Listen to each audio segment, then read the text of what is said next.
Hello YouTube.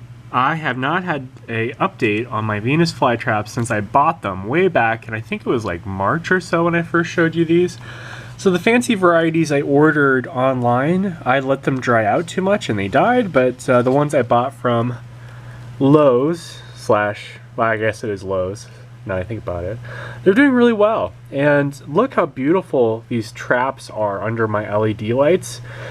Just vivid red, so that's a sign that these are getting plenty of light, and they're growing quite well. Obviously I have a few dead leaves here and there, but for the most part, growing nicely.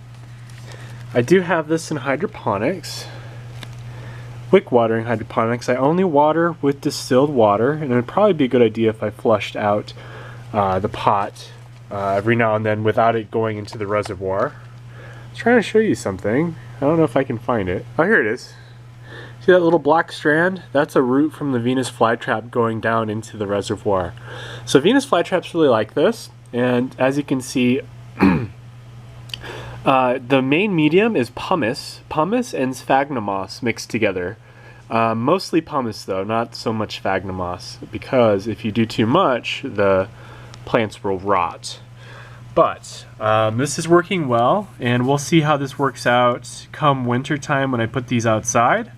But for now they're doing well. Winter time's usually around when I kill these, so we shall see how these do.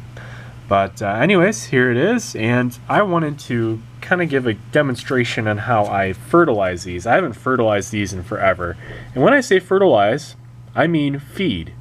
Because if you add any fertilizer at all to water with Venus flytraps, they'll probably die. So we will not do that. What we will be doing is feeding it freeze-dried bloodworms. So I'm going to pause the video. I'm going to show you what I do. And actually, I'm not pausing the video. Changed my mind. Changed it completely. So you feed them freeze-dried bloodworms. You can get these at a aquarium store. Just take a little bit. Doesn't take a whole lot.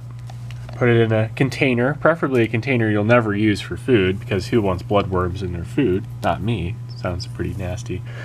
Taking a bit more than I thought, because I want to feed every mouth.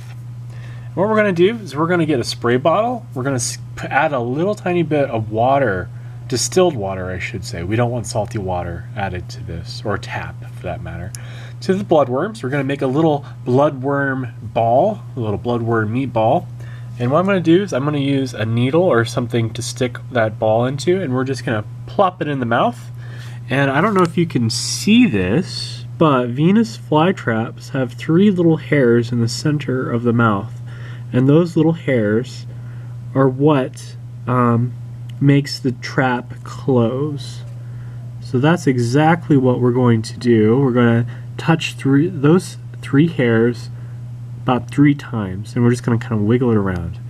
So okay, and then once the mouth closes, you have to stimulate the trap, because the traps will only stay closed if it thinks there's something alive and wiggling in there. So that's what we're going to do. We're going to come back, we're going to gently massage the trap until it seals. Once the trap is sealed, you're done feeding and fertilizing your trap, or your fly trap I should say. So, okay, I'll be right back. I'm going to get my meatballs ready, and we're going to feed some fly traps. So, be right back. Okay, so I sprayed down my bloodworms, and I made a little meatball. And this is not a very big meatball. And you only really want your meatball to be about the third the size of the trap, because if you put too much in, your Venus flytrap will get indigestion. You'll get some like black goop coming out from the trap as it's digesting your bloodworms, and we don't want that. So you really only want the size of about a third of the trap.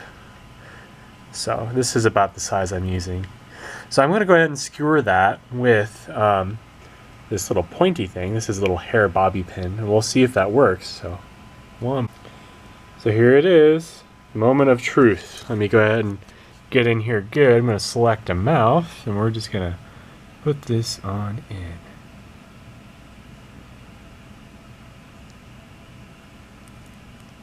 And that's it. So what I do is before I pull the skewer out, I just kind of act like there's something struggling in there. So I kind of rock it back and forth a little bit. what I'm going to do is I'm going to like gently pinch the mouth with my fingers, and that way I can get a clean separation from the skewer and the meatball. So one moment please while I do that, because I can't hold the camera and remove this and kind of pinch the mouth shut at the same time. So I just removed my skewer, and here's the trap. As you can see, when Venus flytraps close, they don't completely seal all the way at first. So what we have to do is we have to trick the trap into thinking something alive and wiggling and worth its time is in there. So what we do is just kind of massage it a little bit gently. You don't want to be too forceful. If you're too forceful, you'll break the trap.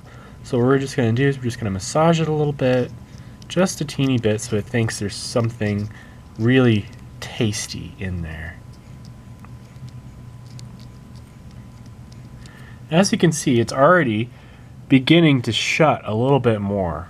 So we're going to come back in about 5 minutes, 5 to 10 minutes later, and we're going to keep kind of massaging this trap until it is completely closed. And then we're not going to mess with it anymore after that.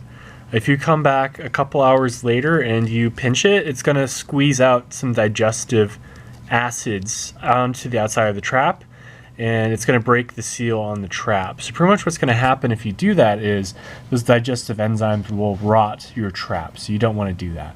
So that's it. That's how you feed it. And I'm going to take some more video of what it looks like when it's completely sealed, and then we're going to post this on YouTube. So, all right, let me see if I can't focus in on that trap.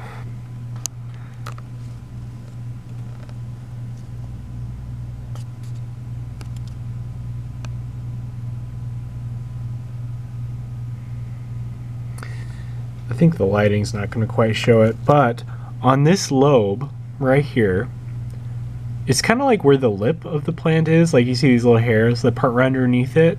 It's kind of starting to bend in on itself, and that's kind of typical of what you see when a fly trap seals.